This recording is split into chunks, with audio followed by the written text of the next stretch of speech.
Electric chair. Wrap this around you.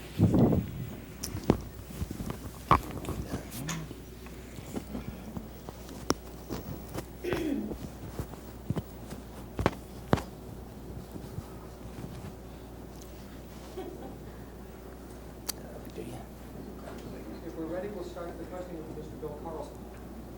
Mr. Connery, in this time of great political and continuing political change in the world, there's been a lot of conversation this weekend about what influence it has on the acceptance and the understanding of this film.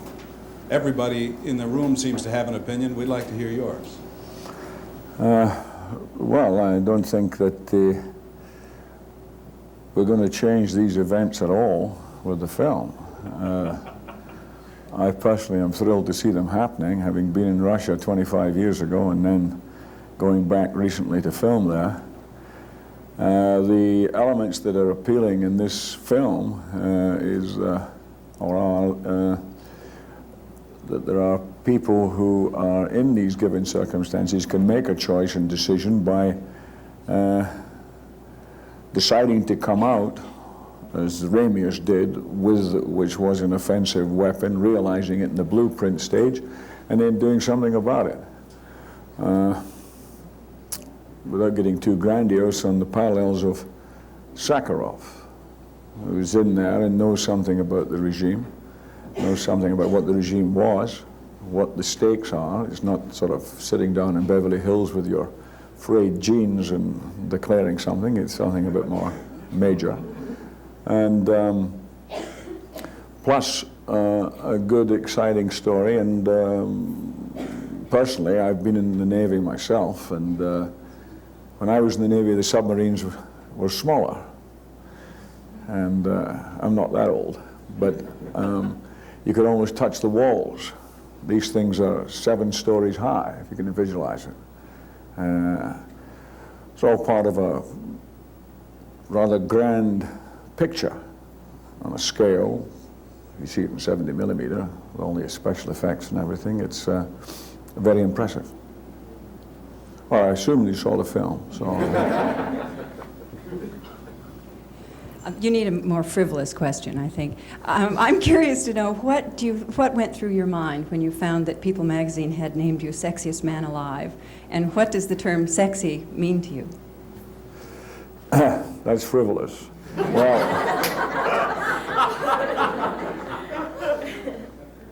Well, it was the editor that called me first, and he was somewhat taken aback by my sort of cavalier attitude towards it, I think. I don't think seriously it should be taken too seriously.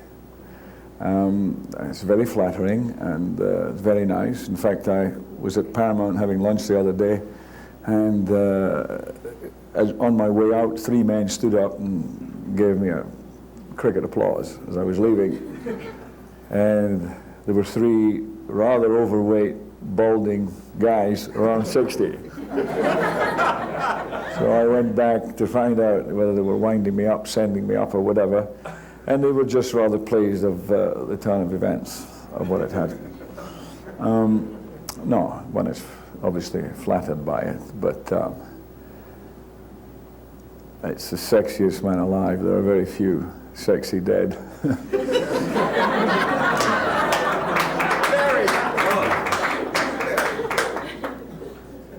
Sean, what went into the preparations for this character? How would you compare Captain Marco to other characters that you have played? Well, in this instance, it was mostly written by the description that Alec Baldwin gives in the book and in the screenplay. everything is there in terms of the background. They've done the case history on him like a dossier, therefore it was a lot of work done for me. Plus the fact if you're on a ship and you're the captain, they more or less do what you tell them. What one wanted to get was, or rather I wanted to get, was a look that was sort of different and not to be confused with the American look. That had already been taken care of by the design concept of what the Red October looked like as opposed to the Russian submarine. And came up with the idea of sort of hair and face that was a mixture of Stalin and Samuel Beckett. And sufficiently military, because they are the same military, Navy, who would be capable of killing somebody, which I suppose most military and naval people are, whether they wish to admit it or not. And as I say, most of the characters have been written by Clancy's description and Ryan's description by Clancy, and we brought John Miliusin, who's one of the top, in my book, writers, and worked very much on more structural sentences and images in the dialogue of Ramius to give definition that would appear more Russian than American. So there was, without question, different, two opposing kind of cultures, as it were. After working many hours on a film like this, I'm wondering, what do you like to do to relax? What's your definition of relaxation? Is this a frivolous question? It's a frivolous question. I like to play golf and read, and I used to play chess, but I don't play it anymore. I don't know why. Maybe I'm getting stupider as I get older. I don't seem to have the patience for it. Reading mainly, I think, but not just with a view to material in terms of work. It's the time has become more limited and more precious recently because I had the good fortune, whichever way you look at it, to be doing 3 films back to back with post-production, pre-production, and somehow they continue to overlap and makes an enormous demand on one's time. What I'm missing at the moment is the easiness of a routine that permits me to get up and do all my bits and pieces in the morning with a total preparation for golf in the afternoon. Difficult in Moscow. Sean, we all know that Tom Clancy is the guru of military technology and so on. Did you have any trepidation about accepting a role in a film where there was at least a possibility that the gadgetry would sort of drown the actors? Not really, not in this instance, because our stuff pertaining to the Russian manuals and things, we more or less, it was a la Paramount, you know. And the set design, if I press a button and you cut to the submarine doing all sorts of things, you're going to buy it anyway. And also, I don't have to be too knowledgeable about all the technological aspects of the film, which was a great savior for me, because I'm really not very technically minded. I still have problems recording. I could never record, say, the fight last night, which is a terrible remiss. I don't know how to work it. I can't even record something that's on already. The radio is about I'm good at the radio.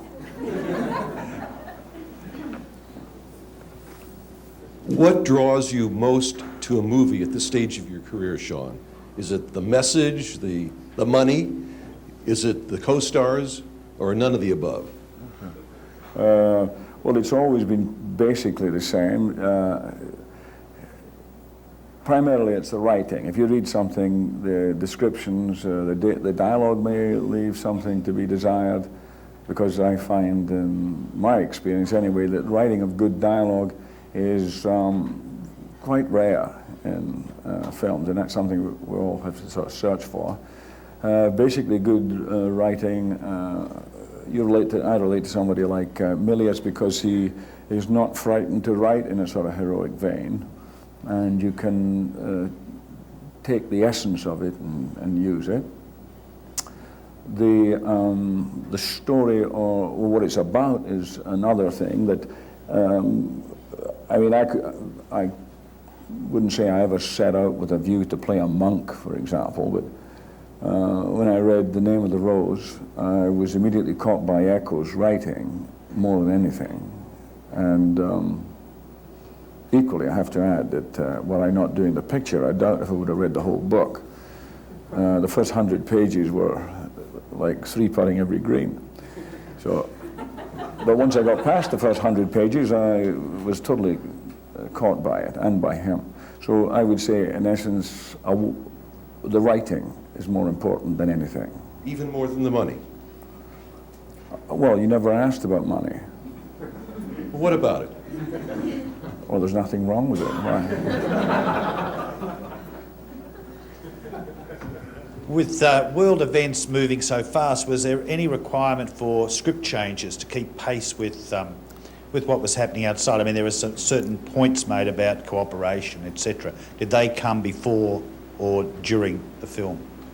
About what? Sorry, I missed that. Well, the world events have been moving fairly fast in the last few months, and during the filming of this picture, there must have been some changes made that necessitated maybe a more neutral and positive outlook. No, basically the story would stay the same. The only thing that was going to change was if Gorbachev's position changed, because the film is set pre-Gorbachev. And if anything in the interim had happened to him, or even between now and when the film actually opens, that may mean you have to make some difference in the prologue. But as far as the picture from A to Z, all the things one's trying to do with it would still stay constant. You wouldn't change anything. Basically, when I asked at the beginning, when I was going to agree to do the picture, there's certain conditions I made. One was the introduction of Milius because of, as I say, his writing and the clarification of the Russian as opposed to the American, because we see the one submarine, all the Russian behavior, and the American submarine, the American behavior. Just the difference is what makes it really kind of interesting in terms of the conflict too. So I would be, and needing Milius to find a way to express the reasons why the man defected, why he did, what his game plan was, and how he dealt with the situations once he was on that kind of journey. Nothing that has transpired in Europe now or in the Soviet Union would really change that, I don't think. I must congratulate you on your Scots accented Russian too. It's very good. Oh, thank you. You speak Russian? A little bit. Mr. Connery, normally when we do these interviews for Paramount, we have a one-on-one experience with the interviewee. Sounds exciting. It is.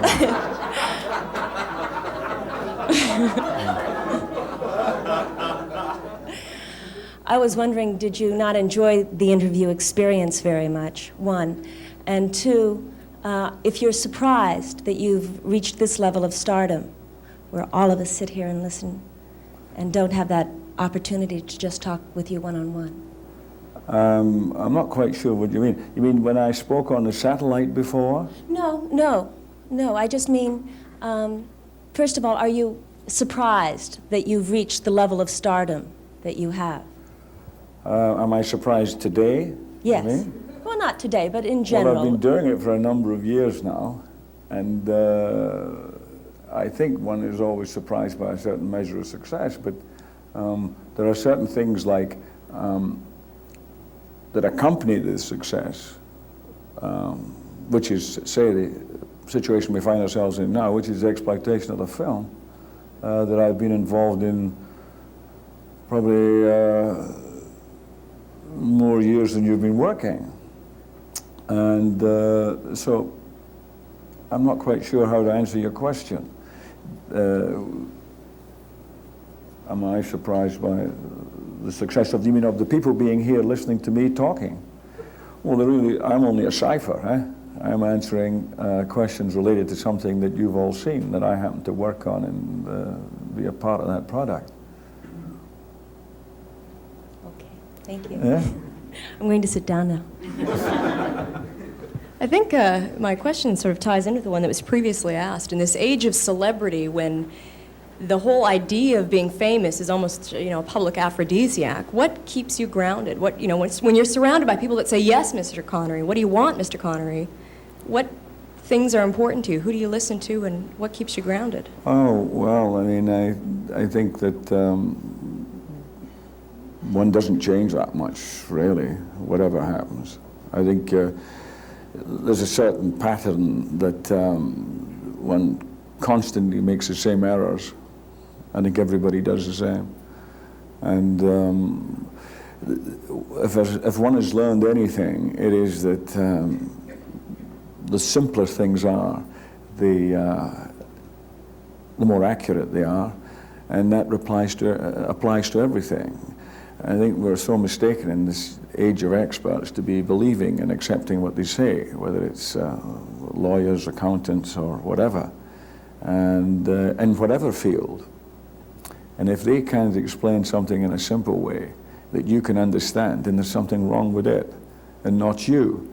And I think that in life in general, you're really made to feel the reverse all the time. And so I would always apply that yardstick to anything, and I find it more helpful than anything. Not just to blindly accept that whatever the quote experts say as being the answer, if you don't understand it. I don't know if that makes sense, but that's what I have to do. I enjoyed the film a great deal. Thank you. A lot. Do you like the film? And are you tough on yourself when you see yourself in this film?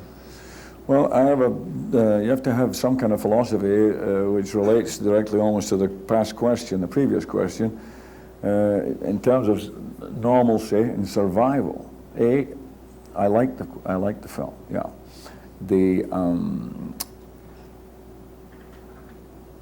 I have to answer this almost invariably in the same way, that if I see a script, read a script and I want to do it, it comes into two stages. The A stage, which is the script I read and I like it, and then I go about doing whatever I can to make it happen to the best of everybody that's involved with it.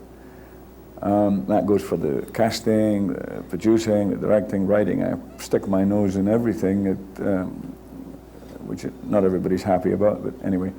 And the end result is that when the film is completed, then we, the team, whoever they are, look at the film. And I make a judgment then, myself, as to whether one has succeeded or not. That's for the A stage. And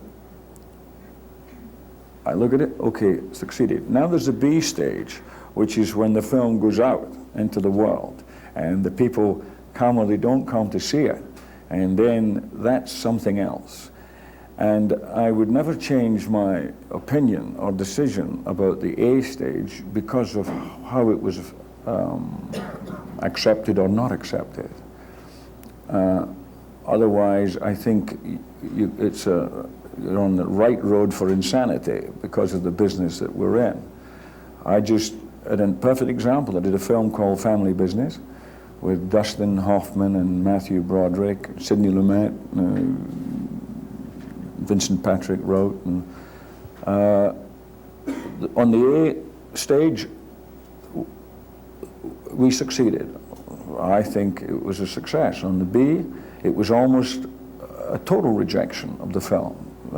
It's surprising. It didn't even have a curiosity value. This is in America. It's apparently doing much better in Europe. And you find it very difficult to find a reason for it, but it wouldn't change my opinion about the film. And that's been the case in quite a number of films I've made. And then I find that later in time, they seem to hang out there and then float up, and then they become somehow acceptable and palatable. And I can give you half a dozen examples of these movies that just had no success at all. Robin and Marion, The Hill, family business, and Fine Madness. But and then they somehow come back. But that's, in a way, how a body of work is acquired, I suppose. When you look at Red October, what pleases you? No, I think it succeeds. I think that what we set out to make, I have to say that I haven't seen the completed effects, because I saw it when we still had cards, when it was saying the crash, the this, the that, which already is a test in itself. And I thought that all the stuff that, which was the essence of the movie, worked. And then I had confirmation from McTiernan and Weiss and Neufeld that the effects stuff now was 80% there, completed. And so I'm going to see the picture when I go to Europe, the completed one. But at the A stage, I think we succeeded in making the film. Now, the B, as you say in Rome, bah. Mr. Connery, I'm Tara Bassett from Louisville, Kentucky. James Bond seems to be caught in a time warp. He never ages, unlike the rest of us. Now, although I would prefer to see you reprise that role as a sexier, more mature, sophisticated Bond, if that wouldn't be possible, would you consider coming back as James Bond Sr.? What am I going to do, play Roger Moore's father?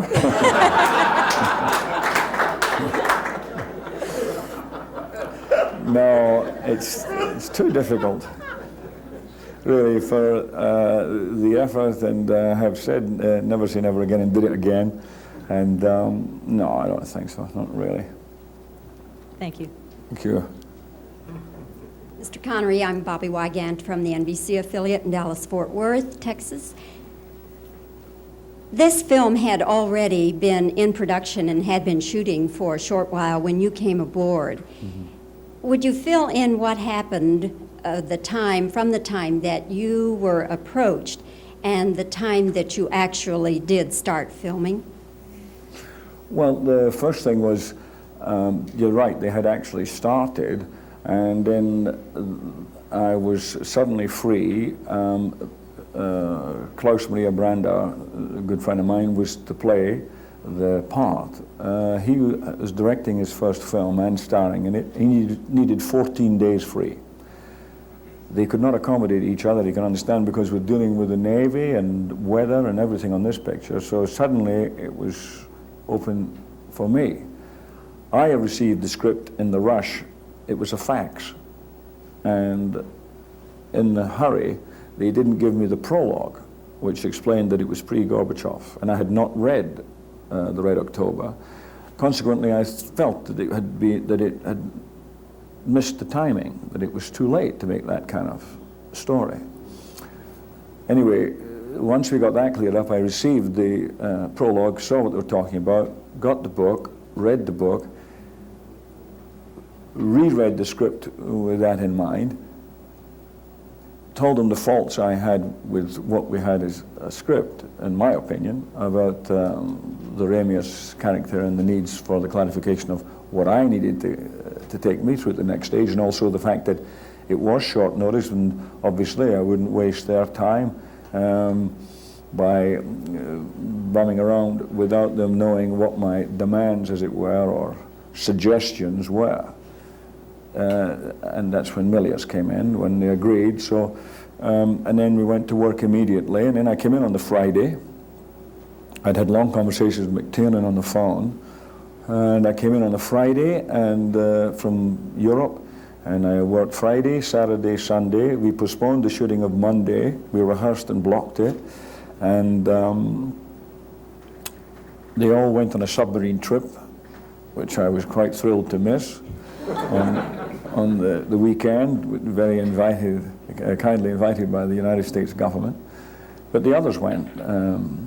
But it was of more value for me to rest, get over jet lag and learn the jokes, work on what we had to do.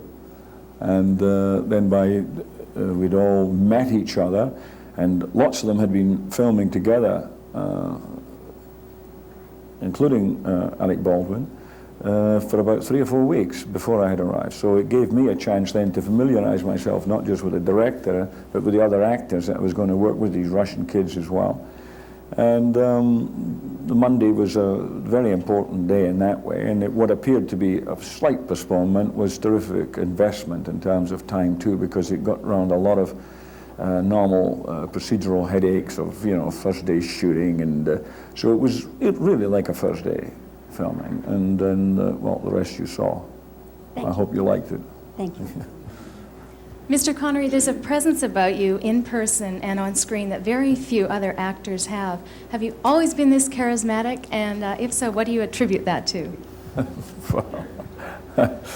Oh, I had ulcers at 16. And when I was in boy service in the Navy, I never remember any of my mess deck mates ever telling me I was charismatic.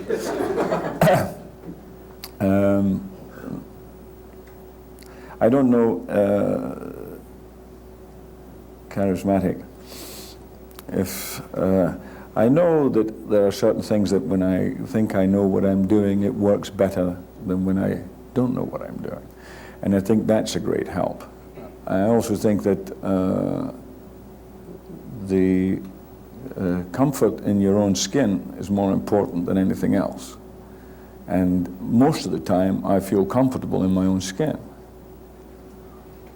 And it probably gives some sense of comfort or what that I think maybe relates to other people too. For example, everybody has problems, everybody has some kind of neuroses or whatever, but I don't think that it's necessary that you have to share them with everybody. That it's an area where I feel people should really be selfish, and I don't think it's synonymous with talent, that you're going around the tormented soul that everybody has to put up with. I think there's probably too much put on that, especially here. Mr. Connery, when we talked to Harrison Ford for The Last Crusade, I asked him, is there something we would never see you do in a film? And his reply was, we would never see him take place in any sort of Rambo-type violence. And so I would like to ask you, is there something we will never see you do in any particular film? Well, I haven't thought about it, actually. I don't really know, because I think in circumstances and situations like that, you can always get caught out, because I never really know how I'm going to react to a situation or a circumstance until it presents itself.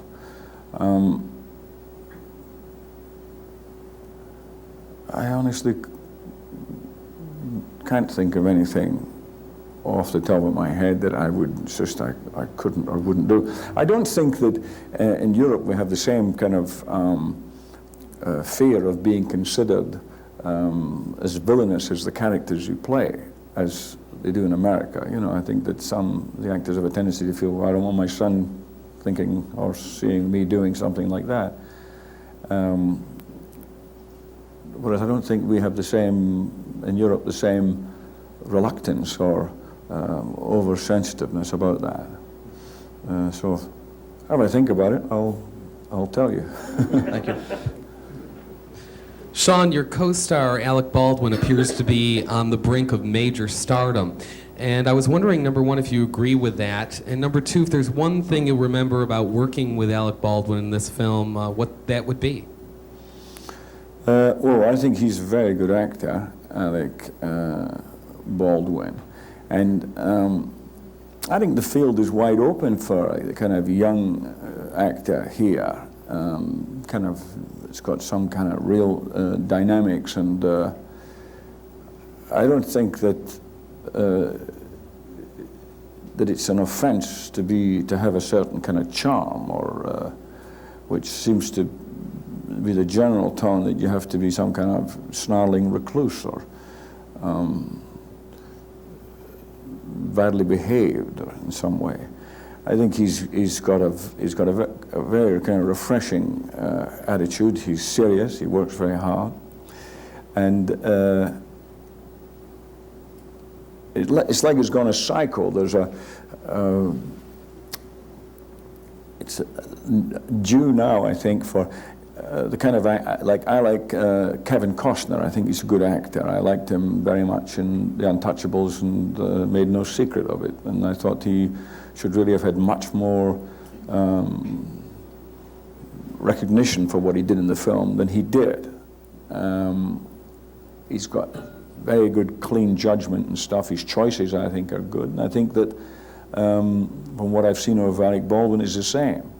And I don't see many the young actors with that. So I think he's got a good edge on the field. One story from the set about working with him to give us some sort of insight about what he's like to work with. Well, he was totally professional, which is all I ask. You know, there are enough amateurs around.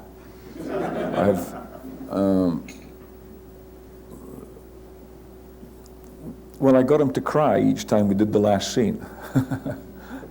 So he's very responsive.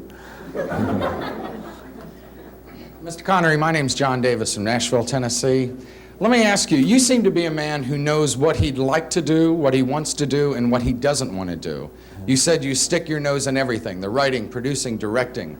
Do you consider yourself a difficult actor to work with? And if the answer is yes, at what point do you become difficult? Well, the answer is no. No? No, I don't think I'm difficult at all. Demanding?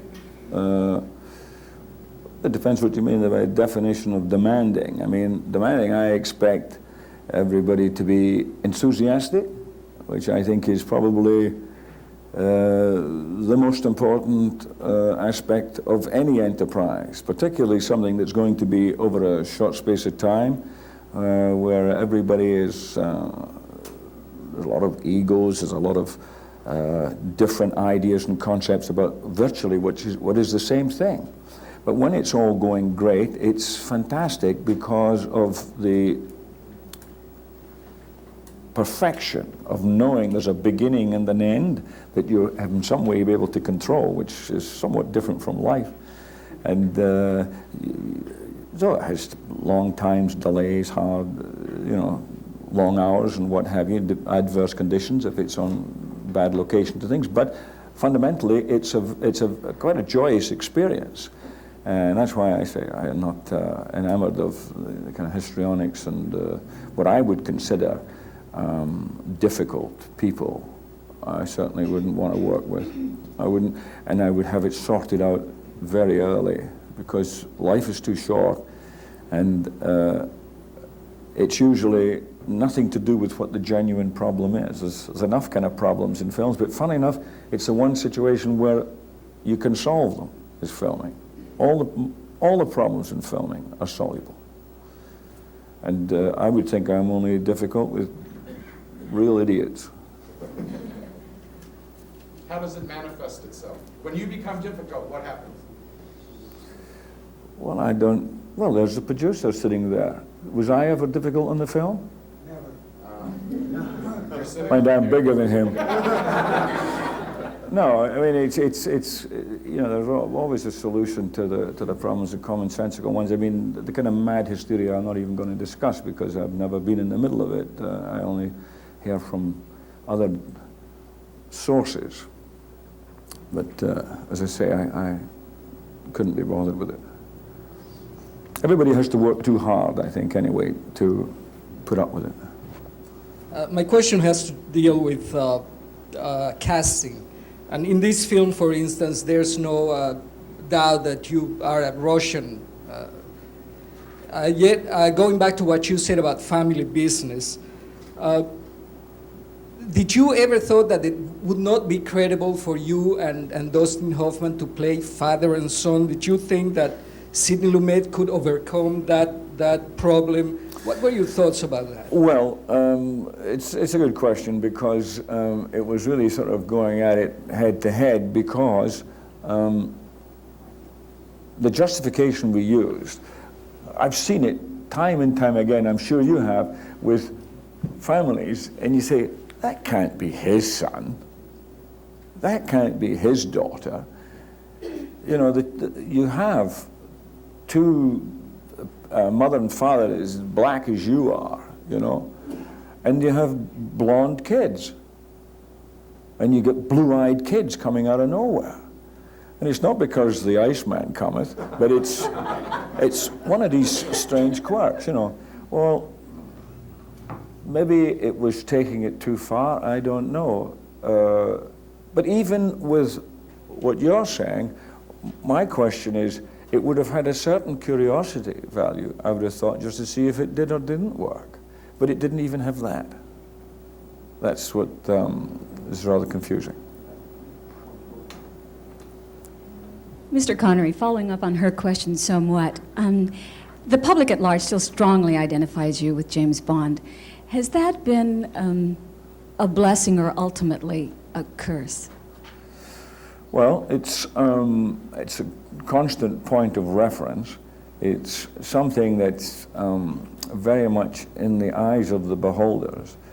The people who see it as the beginning and end of whatever I would do or be doing or will do, then it's their problem, really, rather than mine. I mean, I work on what appeals to me, and as long as I retain my enthusiasm, I presume I'm working towards variance and certain measure of improvement. If I didn't have the sense of enthusiasm or improvement, then I wouldn't bother working. I would do something else. I would work at something else.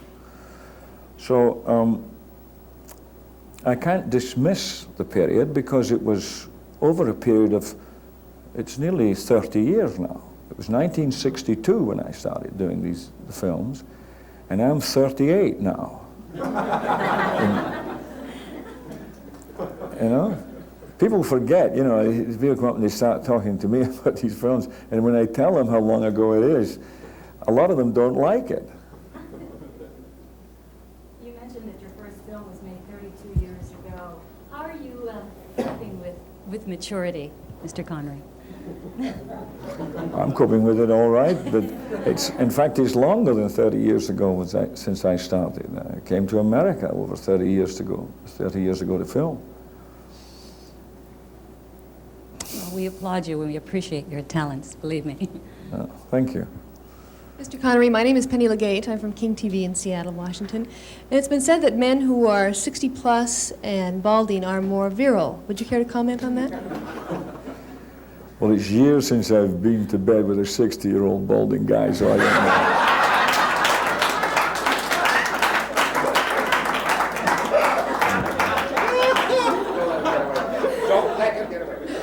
From your perspective, though. Sorry? From your perspective. From my perspective. Mm-hmm. But you're only 38, so. Listen, I can't answer for all these fat guys out there with beards at 60, pushing 60. No, I'm much more interested in keeping enthusiastic than anything else. How do you define sex appeal? How do I define it? How do you define it? I think it depends on the person. Well, we could go on all night. Why do you think? You're telling me there's a sex appeal for every person in this room?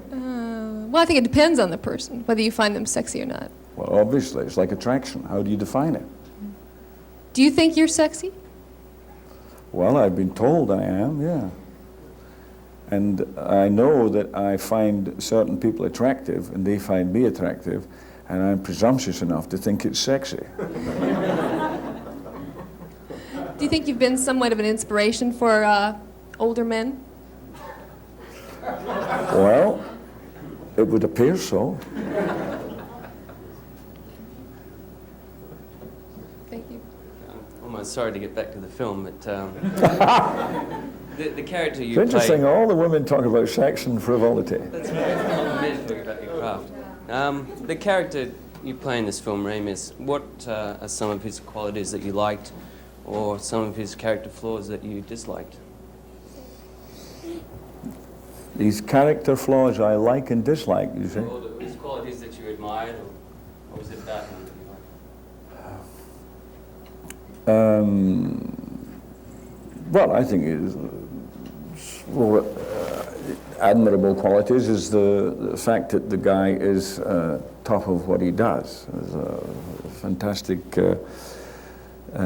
strategist and tactician rather, in naval warfare. He's knowledgeable about submarines and everything, which I'm not. Has sufficient intelligence to be able to see where everything is going, and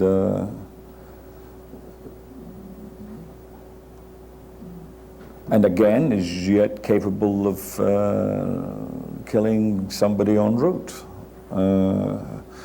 Displays, I think, a reasonably all-round character, and the one that would certainly be interesting to play. Colin McLean with Canadian Broadcasting Corporation. Much has been made of this gimbal device on which the submarines were mounted. Did you find that that was a help or a hindrance to you as an actor? Was it a help because it was constantly moving and gave you the feeling of the submarine? Enormously. I mean, because usually they tilt the camera, shake the stage, or do something. But this was 80-ton gimbal that went 45 degrees in all directions, and to be standing on a set that is supposed to be a submarine and seeing the submarine going like this, and then all the guys still standing vertical. There was a lot of us in the thing. In fact, it made me seasick. But it was tremendous. I mean, these guys were leaning on bars and things, on diagonals, and you can't do the camera tricks by comparison are not as effective as the reality of the gravity. Thank you. Patrick Stoner with PBS. It's important for an actor to have a good relationship with the other actors to maintain characters that are believable. It was interesting in talking with Alec Baldwin and the producer and others that before you got there was there were a group of people who were just upset and concerned that you might not find them as professional as they wanted you to.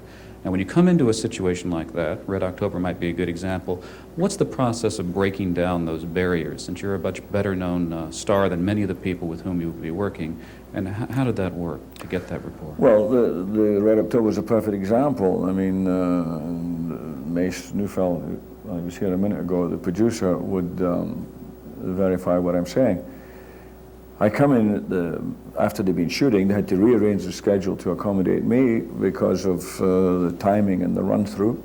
But we had 62 people in there, 80% Russians, who didn't speak English. 80% of them didn't speak English. And we had a very, very congested set with, the dynamics of moving, and that was very critical because it couldn't go off at half cock. We'd all fall off the boat. We're up about 5 times the height of this, nearly high, and built a special place on the floor to take the weight and up there. So there was a lot of engineering. There was these people who didn't speak English. There was a very busy cameraman. We had, when I first got there seemed to be a lot of things going on before the take, and we got a couple of false starts and everything, and then I immediately called a meeting with the producer and the assistant director and the lighting cameraman, and we came to the trailer and we sat down. I said, well, you've got to get it organized and go in an order. The last man to speak has to be the director, and nobody speaks till after he finishes. When he says cut, nobody says anything, so we know what the next information is. It was a bit raggedy, and also it wasn't getting any better because nobody was going to take that stance on the set, and it was a little hysterical. And then once we sat down and we talked it through and explained how the chain of command had to work, then we erase that problem. But as I say, all the things can be solved. All that was a problem due to a lot of elements that arise in making this is a very complex movie too. Apart from trying to get the light source cables and things going up, you had cables going up for the electrics to move this gimbal, and all the time changing the lights and putting smoke into the place. The heat was tremendous, and as I say, the flow was going to have to move to certain angles, the lights had to be accommodated. Major technical stuff. And then the last thing, of course, is the actors. So if each time you go off at half cock, the actors discharge a bit, and then it's difficult for them. So it's much better to get all that right and then go. And that basically was what I observed, probably because I came in after they'd been shooting a while. Yeah. Mr. Connery, I'm Howard Rosenberg from KTVN in Reno, Nevada.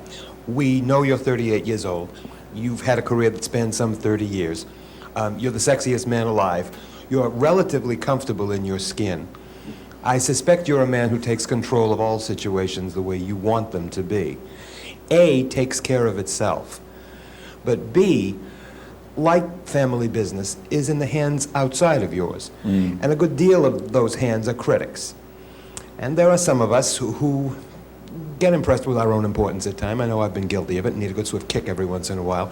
If you could kick a critic, and I'm not volunteering, but if you could kick a critic, what's your major complaint about critics and the way they handle films today? Well, the critics are only a portion of what we're talking about, because you can have wonderful reviews and people go and don't go and see the film. You can have dreadful reviews and you can't get in the theatre. The critic, what I would make it obligatory that they had to read some Hazlitt, so they understand something about what constructive criticism is. And why was Hazlitt such a wonderful critic was because it was always an occasion to go to the theatre, because there's no cinema then, and therefore he took with him a certain optimism or whatever. Okay, it's not easy to take that if you're going to see 3 films a day and you're in there at 9 in the morning and you just had an argument with the wife before you left, or the live-in girlfriend turns out to be a boy. You know, all these things influence the outcome. Then you go and look at the film and you're sitting there thinking, I got again, she'll be calling now, where is it now? And I bet I've got a ticket, you know. Well, these are not the situation is not conducive to a good review either way. And they're often very kind of destructive as opposed to constructive. I don't think anybody who's got any sense of balance about films would ever object to a constructive criticism, because if it was professionally provided, and you could learn something from it. In the main, that isn't the case. I think a lot of the criticism is a bit wacky and sort of referring to a lot of things. And when a destructive thing does come along, it's sometimes I read it like in derisory and dismissive, without really considering how much work and effort, however wrongly or misdirected or misproduced or misacted, to be able to pick it up and see it for what it is, or what what they have tried to do. And they may well be sitting, as I say, in their A stage, thinking, or not thinking, deciding, as I did, and still do, that we succeeded in the A stage with family business. Nothing's going to change my opinion. I know the book, I know the script, I know the actors, I know what we made. If there are areas that don't work, then I'm absolutely prepared to listen to and have it, presented constructively. And I think that's the main area. And then it breeds the other side, so that the actor or the actress picks it up and says, oh, that shithead, I'm going to get him, what does he know about this? And before you know where they are, they've lost sight of what the whole thing was about. John Corcoran, KCAL Television. I'd just like to state that when I'm old and bald and 60, you will be an inspiration to me. A serious question. Now, this is a movie. I'm getting there rapidly. Yeah. A serious question. This is a film about essentially a good event in the sense that Captain Ramius is a good guy and is defecting to the good side, etc. Is there anything you learned on the set or from your research in the film that might put a little fear into you as far as some rogue captain on a submarine taking power into his own hands and providing a danger to us? Well, of course. I mean, that's the premise of the whole movie. And somebody asked me a question this morning, what did I think if Ramius, it was a true story, Ramius went, now the things being the status quo in Russia, what do you think his status would be, Ramius? And I said, without hesitation, I'm sure that Gorbachev would take him back in Russia, without question, because of what has come to pass now and what he's done behind the scenes and in front of everybody about removing that threat of the Soviet Union from Europe and most places in the world. And I'm sure that Ramius's actions would be supported by somebody like Gorbachev. We have time for one more question. Sir, you were wonderful as Ramius. I enjoyed the movie. However, if you had been, before being approached about the role, would you have selected or identified more with Jack Ryan or with Captain Ramius, and why?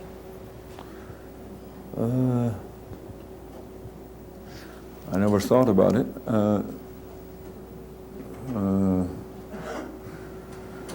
Well, first of all, I would venture that I'm more suited to be playing Ramius than Jack Ryan. I think the kind of fun of it is the age difference anyway. I mean, and even then, I think, yeah, if I was presented the script and said, we'd like you to play Jack Ryan, I would probably say, well, I'd rather play Ramius, I think. Why?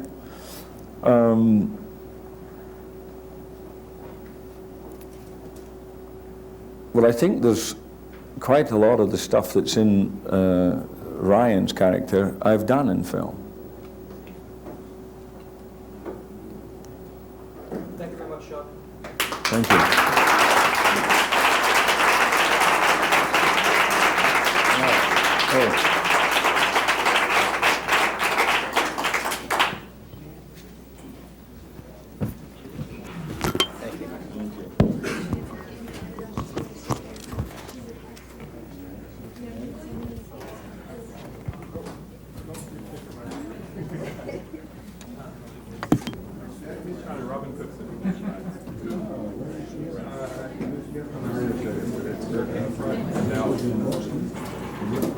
Thank you so much. Thank you.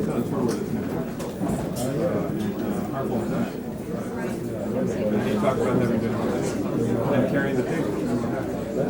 Yeah, it's great.